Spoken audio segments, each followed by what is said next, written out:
Good evening, folks, and welcome to Miami Valley Storm Warn's SRC, where we track everything, where we communicate back and forth about what's going on, and where we coordinate everything. Basically, our storm relevant communications command center.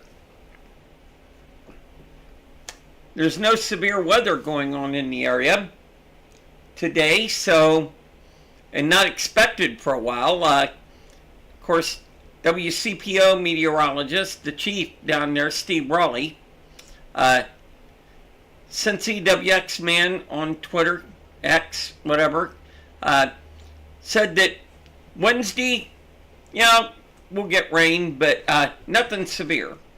So, it's a case of just having a general chat right now. Just a general about everything and anything. Of course, the weather's good. Time for dip in the pool. Time for dip in the pool. Time to go out, and do some things.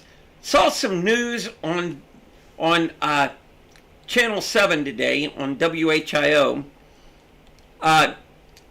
Seems a gentleman here locally, Clark County, decided to run from the cops. I got part of the story, but they said basically run from the cops. And the next thing, he ended up at Mad River Gorge Park, which anybody around here knows is a park behind the Springfield Masonic community. Hope you like Mitternacht running around in the background, nice midnight cat. But anyway, ran from the cops, and the next thing, from what I gather, he fell off the cliff. There are cliffs back there, and it used to be years ago,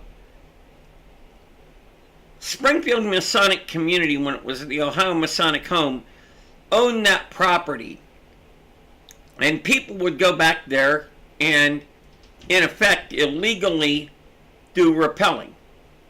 I went back there with my instructor years ago. Tie the rope around the trees, hook up the harness, hook up the carabiner, the Rescue 8, the rope, and go. Anyway, they now turned that land over to the park district, and they made a park out of it. You can go do rappelling and stuff, and they got, I guess, climbing area and things.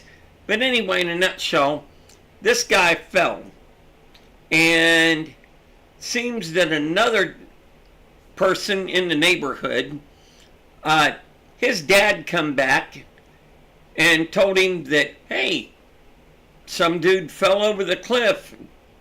So he left, pulled up as far as he could with the car, walked about a mile back to where this guy was, and found him, and told him, I'll call 911, we'll get you out of there.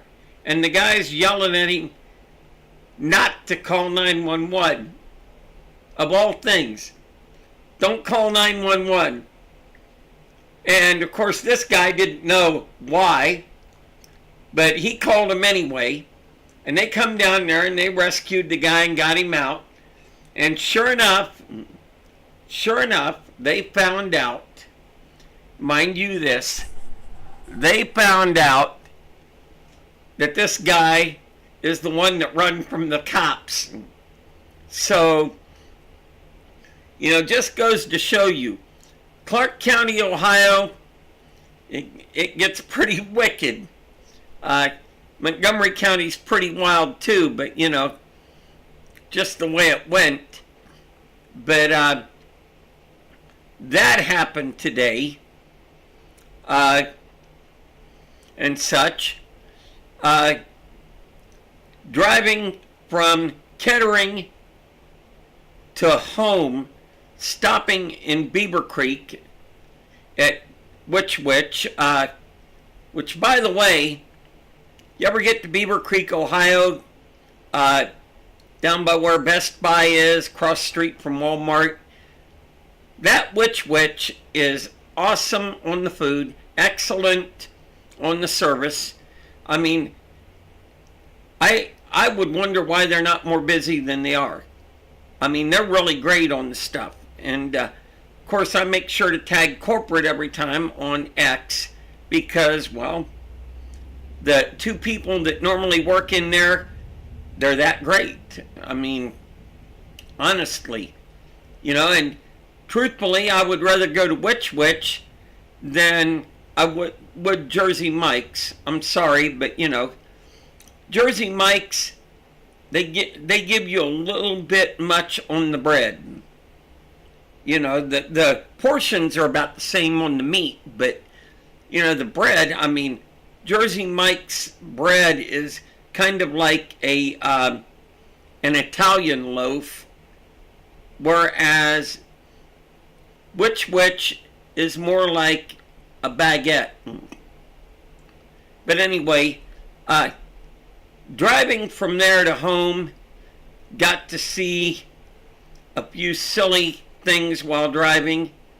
Telling you, 675, well, I nicknamed 675 Talladega because, well, the 26-mile portion from 70 near Medway here down to 75 south of the Dayton Mall, it gets wild at times, folks. It really does. It really does. But seeing that, come home, watching the good weather, and I can tell you, it just really something. And lately, this person, I've gotten good news from my day job employer. We've picked up a few more contracts. Still short on some people. So my supervisor told me, but picked up more contracts, which means, picking up more contracts means that, I'm going to have a job for a while. Really like that idea. But, that going on. In other related news, my pseudo-sister, as it were, moved away from Dayton, moved down to North Carolina. Not going to go into the details of where or anything else, even though she told me things and, I've found out things on my own. I want to respect her wishes as far as privacy and that sort of thing. But kind of miss her being, 10 to 15 minutes away here in Huber Heights. But, you got to let people go be happy. Do what they're going to do. I mean, honestly, the mountains of North Carolina are awesome. They're great. All that area from, say, Charlotte, Winston-Salem, all that whole area right there, Mount Airy, over to Tennessee. It's all beautiful. I mean, it is. But been working on a number of upgrades to Red Thunder. Just got it fixed recently down to John Pierce Auto in Fairborn. Seems the right brake hose collapsed, and in the process locked up the caliper. Messed up a number of things, but the mechanic was great.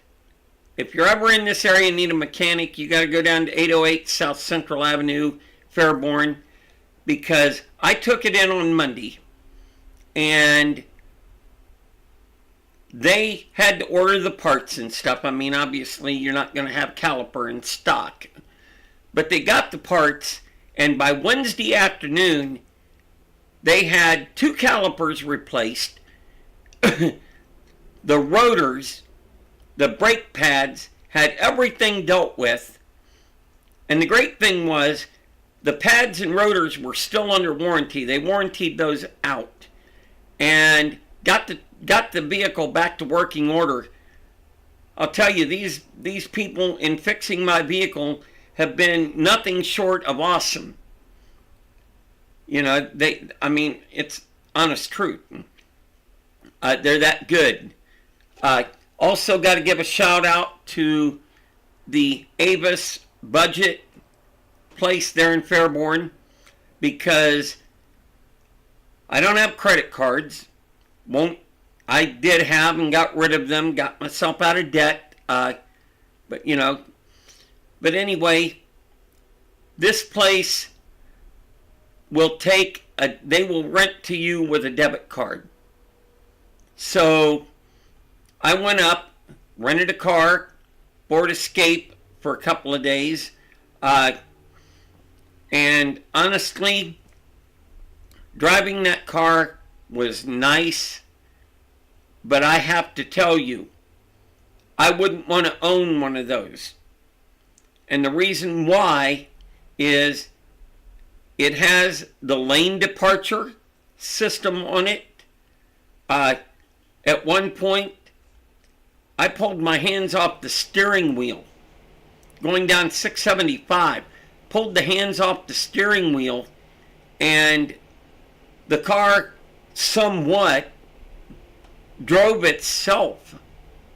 And then, of course, it comes up on the display, please place your hands on the steering wheel. And stuff, and I can't handle that. I mean, I'm sorry, it's like GMC. GM's put out Super Cruise, basically like Tesla's self-driving. I can't handle that because of the simple fact, if you're driving, you should be hands on the wheel, actually driving. We're not playing 1982 and KITT to where, or 81, whatever, and KITT, where Michael can go to sleep and KITT drives the car. Even if we had it, I wouldn't do it because I don't care for it. But it was a nice vehicle. The only problem I have with a vehicle like that is that it's two-wheel drive vehicle. And ever since I had my 2001 Grand Cherokee Laredo and actual four-wheel drive, because before that I had an Acura MDX 2001 and it had all-wheel drive, but the thing was, it only activated if you lost traction. And if you were under 17 miles an hour, you could activate that, maybe pull something, but that vehicle, it was nice for an Acura till the transmission hose blew and ruined the transmission. But the Jeep was great. Actual four-wheel drive. Pull a lever, four-wheel drive, you're there. You're doing it.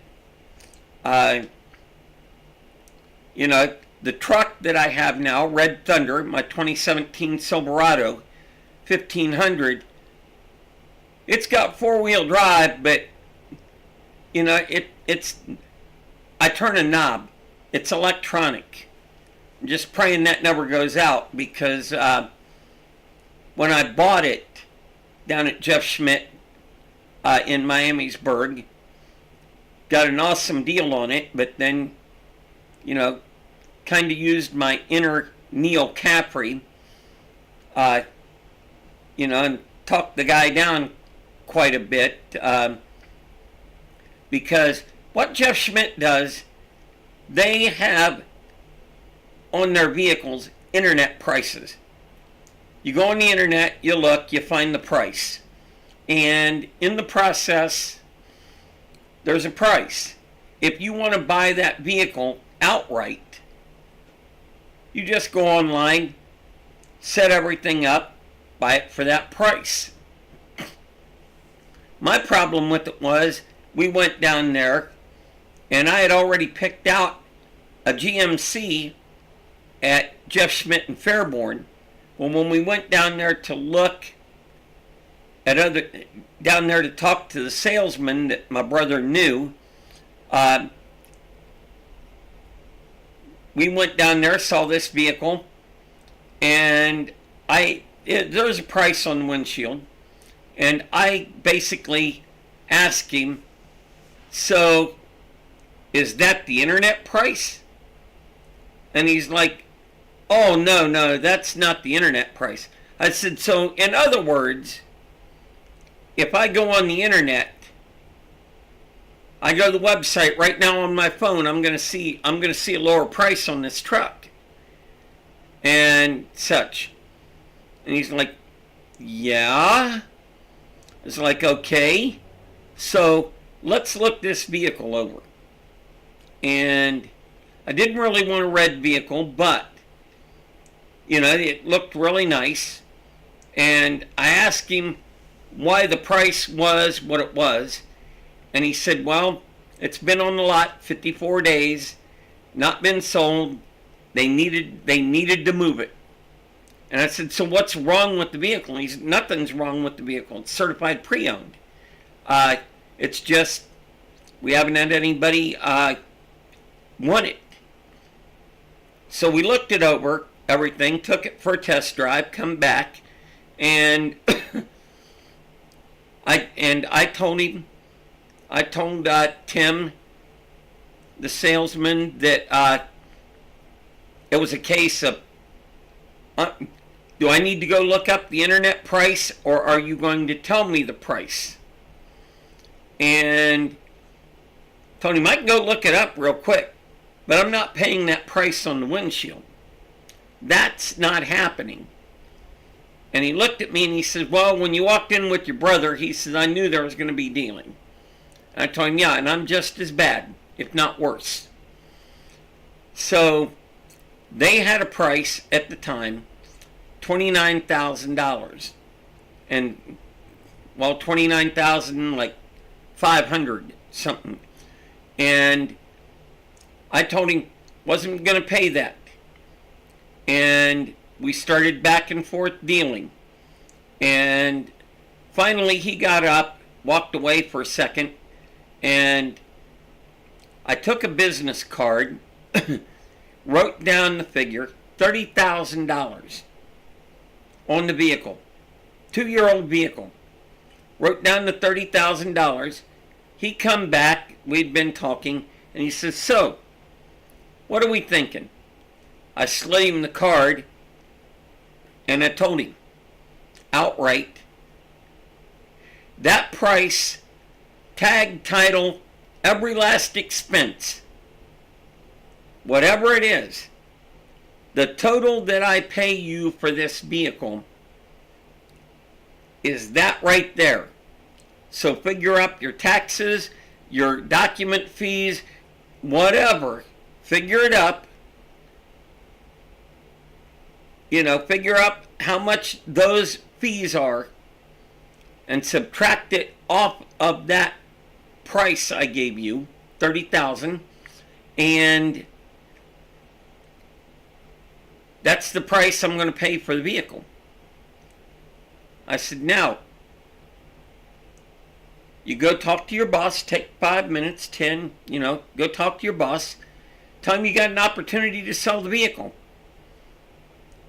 And if he agrees, then you'll sell a truck today. I'll have a new vehicle, what I want. If not, joking with him, I said, well, if not, I guess you won't get to eat this week because you won't get the commission. He took all of 3 to 4 minutes at most, and walked back out, walked around the corner, stuck his hand out. I shook his hand and I said, well, guess we got a deal. And he got all the paperwork dealt with. I went to the credit union next day and got the check. No loan, got the check, and come back the next morning. That next morning, after getting the check, come in, paid him, and was out the door with a nice Chevrolet Silverado 1500 LT. And folks, I got to tell you, Ford is great. Owned Fords before. I had a couple of Rangers and such way back when. Had that Jeep. Never owned a Dodge pickup. Never owned a Ram. But what I like about this GM vehicle, regardless of what you might think, about the engine, the transmission, any of this other, the thing I like about this GM vehicle is that ever since like 1996, all these pickup trucks and the Tahoes, Suburbans, GMC trucks, the Yukons, that they all come with OnStar. That's what I love about it. They come with OnStar. I've got a Wi-Fi hotspot in the vehicle, although it being 4G LTE, be nice to get with GM and talk with them and say, hey, any chance of changing the box out to 5G, but unknown. But it's got the Wi-Fi hotspot. It's got the OnStar. If I didn't have my phone with me, I could make calls from the truck as it has phone number.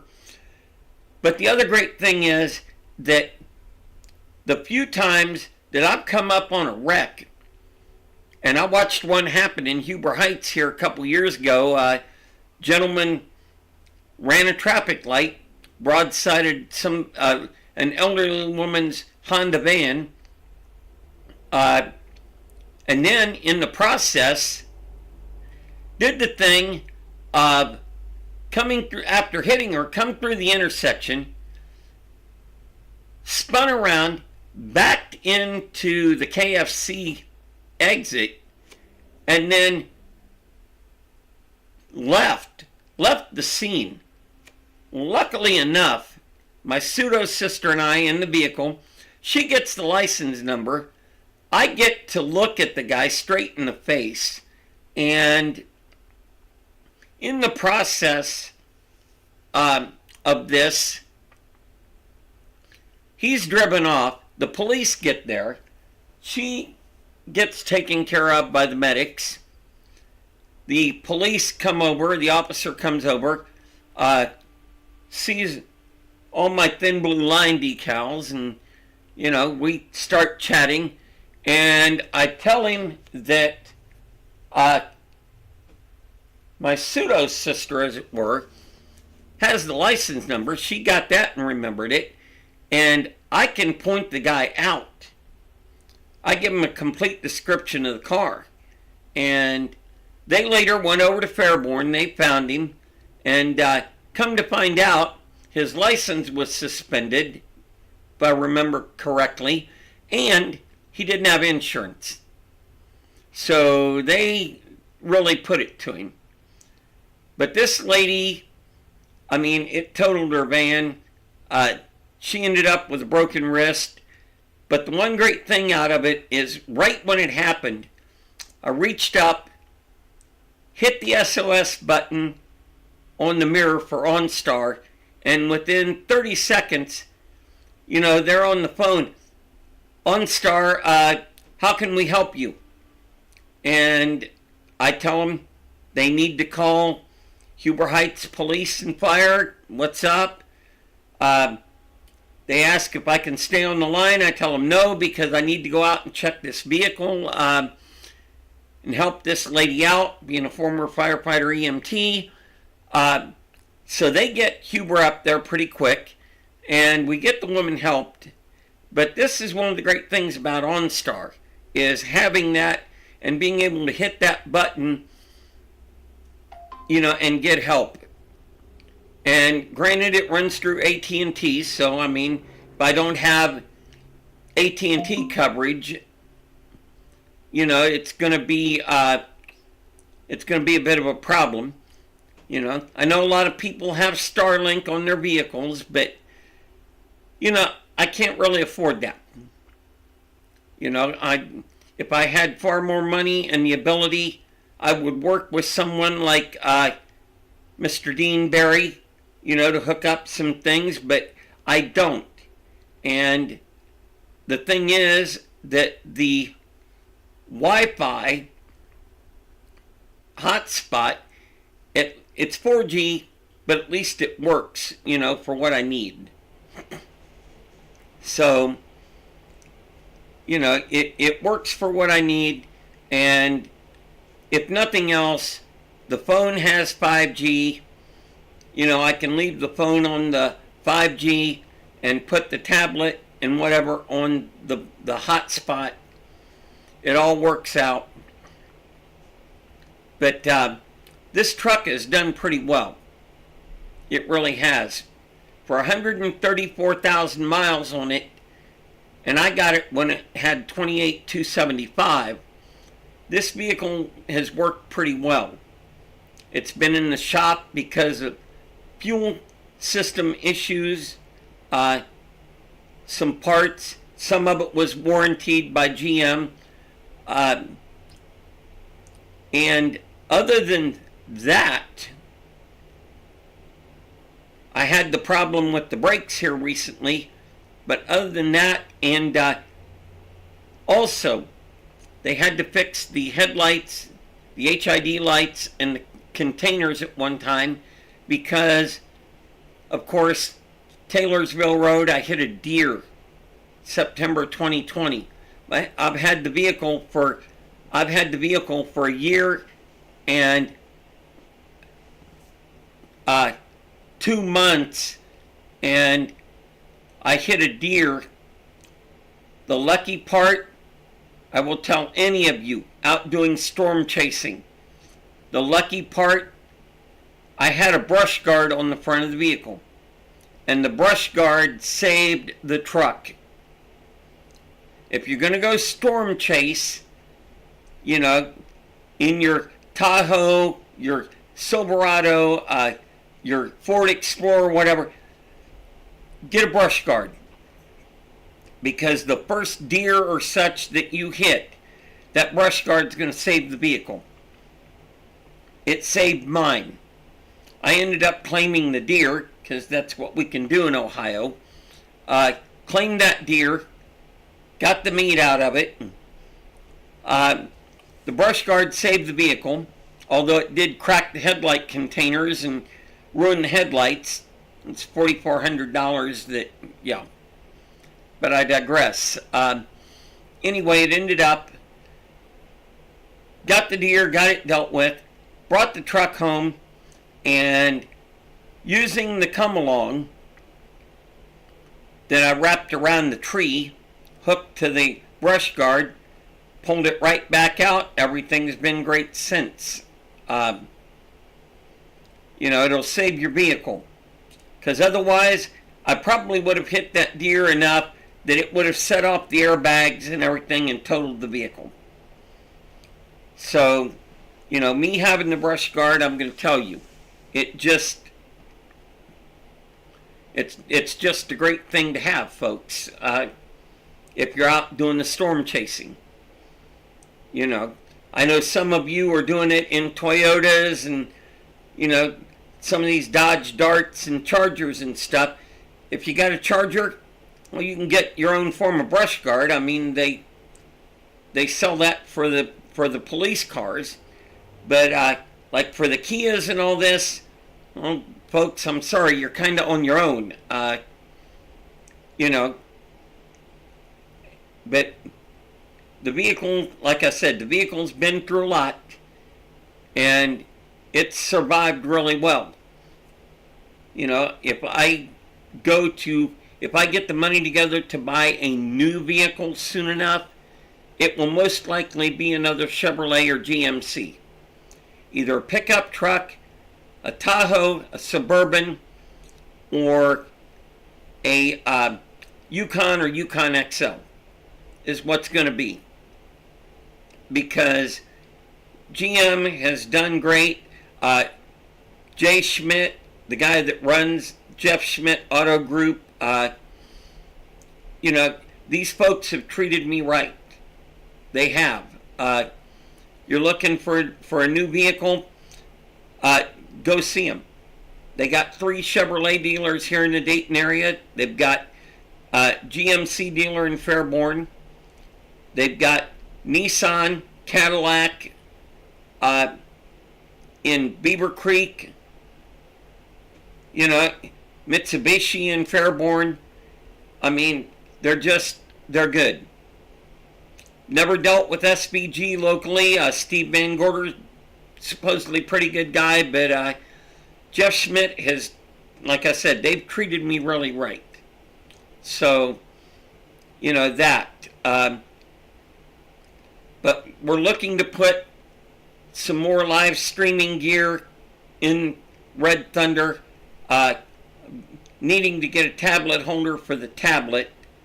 I mean, I could do a laptop. I've got a laptop I can do that with, but for really what I'm wanting to do, I just really would rather do the tablet for the radar, and I've got a spare phone that I can do for the live streaming that I don't have a SIM in. I just run it through the hotspot and it will tend to work. And of course, looking to put more radio gear in it. Have the 2 ham radios, the dual bands. Have the PC 78 or whatever, Uniden CB. That's worked really good since I got it years ago. And it's been long years ago. Got that. Looking to get the POC radio put in there. Get that dealt with so that I can connect it back with the SRC here and a few others that act as SRC when I'm out chasing. We can keep our group communications going back and forth between units without tying up the ham radio. And just trying to get it all together to make it work, because the main goal in setting up Miami Valley Stormwarn when I did was a case of having a loosely knit group of storm chasers around here that we could all get together under one group banner that I could use to go to various public safety agencies, to TV stations, such, you name it, that we could present as a group and work with them. And that's the basic gist of it, is trying to get in to working with them, working with the Weather Service, because our main goal yes, we're live streaming, we're getting video and such, but our main goal is to get that video to the Weather Service in Wilmington or in North Webster. Those are our two main areas we do, because Allen County, Ohio, and such, Van Wert County, they're all part of Northern Indiana's CWA. So, those are the two. And like to get the video to them so that they can see what it is I'm reporting, what we're reporting, and they don't have to imagine it. Because our point is, just like with my Botkins video and my Salina video, that was tagged to the Weather Service in Wilmington so that they could see what was going on, as I had reported it to Dayton Skywarn. And once they saw that, for the deal in Botkins, once they saw that, they put out a new warning and put out confirmed possible tornado on the ground.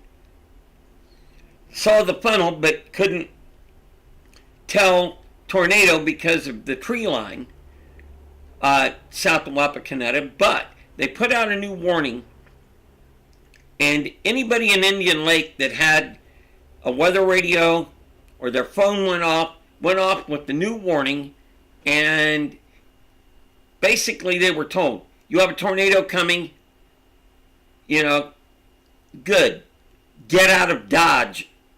And they did, the ones that could. I'm one to look at it. Craig CC's on X, been doing a great deal with tornado shelter maps. I'm looking at Ohio to the point of, they're going to say, well, we don't have that many tornadoes. I look at that to the point of, still, it does not matter. We should have tornado shelters here. We should have that available, and I would say have those available. You put them in charge of the police or the fire department, one of the two.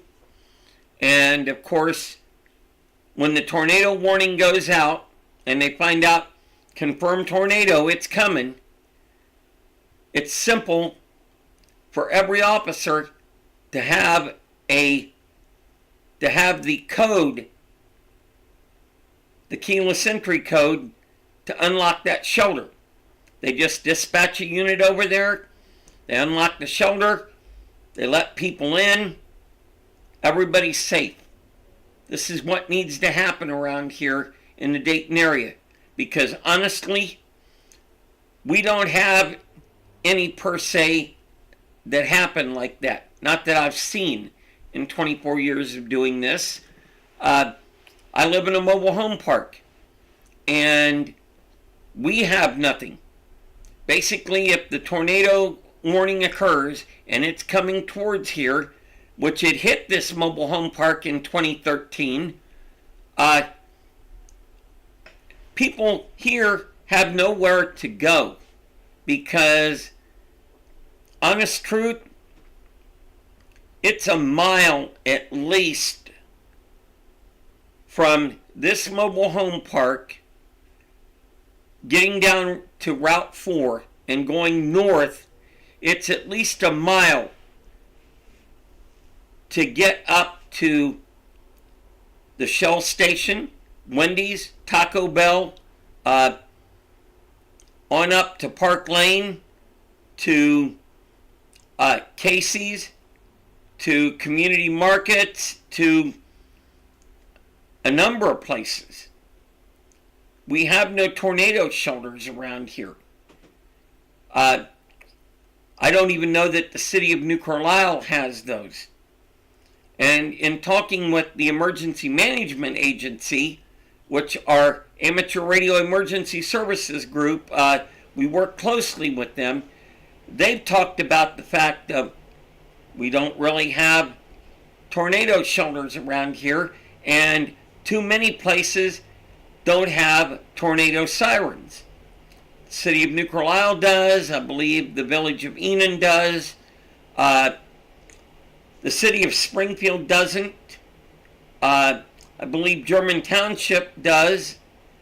But really, truthfully, we don't have all of that around here.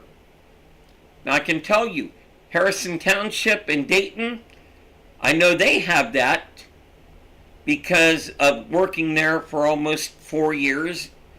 I know they have that. I know that the Wright-Patterson Air Force Base has tornado sirens and alerting capability. Unknown about the city of Fairborn, but Huber Heights has tornado sirens, but too many places around here don't have any capabilities, and truthfully, we need it. I know Xenia and possibly Beaver Creek has them, but then Xenia 74, Xenia 2000, yes, Xenia is going to have all this. They're going to have all this. Honest truth. Sad thing is, the city of Xenia has been hit twice and hit hard. First by an EF5 and next by an EF4. And then of course, Dayton itself, Harrison Township, Memorial Day, EF4s. This is why. But we do need this. But, it is what it is. Maybe someday, Clark County can come into the future. I'm not criticizing Michelle, the director of EMA, because this woman is amazing. She's awesome. Really great director of EMA. But, she can only do so much with what she has. Would like to see us come up in the world, but, that's something that the government leaders and she has to work on and such. We've got a pretty good amateur radio emergency services group here. We do pretty well with everything. In fact, we do well enough that she, the director of EMA, wants to involve amateur radio a whole lot more than what the previous people did. So we're trying to get her talked into getting a license. We're going to try and help her get one, get her set up. But, that. But folks, just stay weather aware. Have multiple ways to get warnings at any point in time. Because you never know. I mean, what I've been told, the weather radio antenna in Miamisburg is on the WPTD tower. I think one or two of the amateur radio repeater antennas are there too. But they're on that tower, and you got to look at it. If a tornado comes through, takes out that tower, it takes out your weather radio.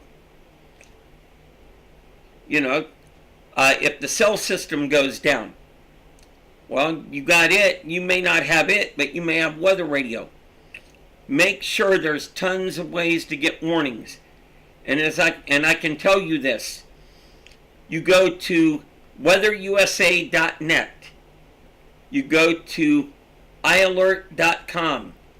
They will give you for free an account to where you can, one phone. I mean, if you want more, you pay for it, but they'll give you one phone number free, and you can get your weather warnings via a text message. They have the Storm Team 2 app here. They have the WHIO weather app, which is good. Cincinnati, they have WCPO has Storm Shield and such. Local 12, Dayton 24/7 now here in Dayton. There was Sinclair. It's built into the news app. But have multiple ways to get those warnings.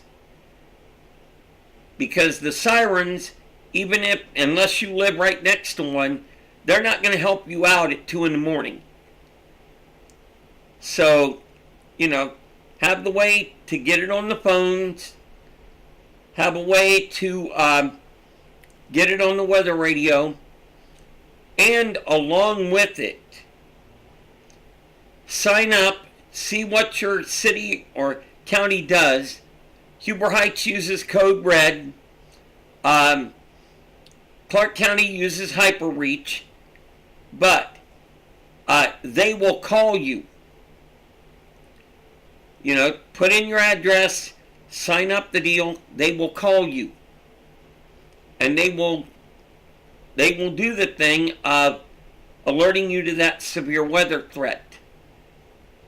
Got to make this happen because you don't want to be in bed at 2 in the morning, and especially if you live in a mobile home like myself, you don't want to be in bed at 2 in the morning and find out that there's a tornado warning 5-6 miles west of you or southwest of you or whatever, and it's coming towards you and you've got no time to get out.